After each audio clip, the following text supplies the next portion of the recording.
Hello, the children's book of philosophy. This is quite a big book and it has not just one author but a list of contributors. See that? I would like to dip into it today and read to you about the Ship of Theseus. And I'll show you the picture of this ancient Greek historian, Plutarch. The Ship of Theseus. How many parts can you take away from a thing and still say that it is the same thing? Plutarch investigated this question using the story of an ancient ship that once belonged to Theseus, an ancient Greek hero who founded the city of Athens. His story poses a problem that has fascinated philosophers for centuries. Theseus was a great hero to the people of Athens. When he returned home after a war, the ship that had carried him and his men was so treasured that the townspeople preserved it for years and years, replacing its old rotten planks with new pieces of wood. The question Plutarch asks philosophers is this: is the repaired ship still the same ship that Theseus had sailed in? Removing one plank and replacing it might not make any difference. But can that still be true once all the planks have been replaced? Some philosophers argue that the ship must be the sum of all its parts.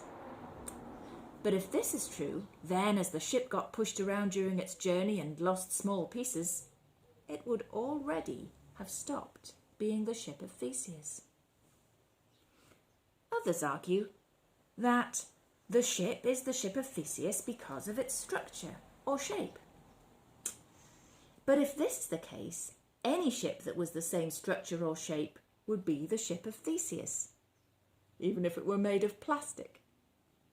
That would mean there could be hundreds or thousands of the same ship, all of which are the Ship of Theseus. But this is impossible, as he only sailed in one ship. What is it that makes us able to point to something and say exactly what it is? Would a ship still be the same ship after all its original parts had been replaced with new ones? Two ships or no ships? If the old planks had been removed from Theseus's ship, were used to build another ship, would that ship be the Ship of Theseus? The two ships can't both be the Ship of Theseus. It might be true that neither of them is. In that case, when was the Ship of Theseus destroyed?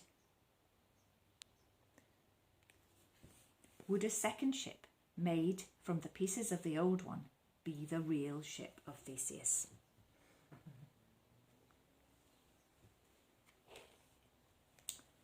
Think about it. Personal identity. The story about Theseus' ship is about identity. What makes a thing what it is?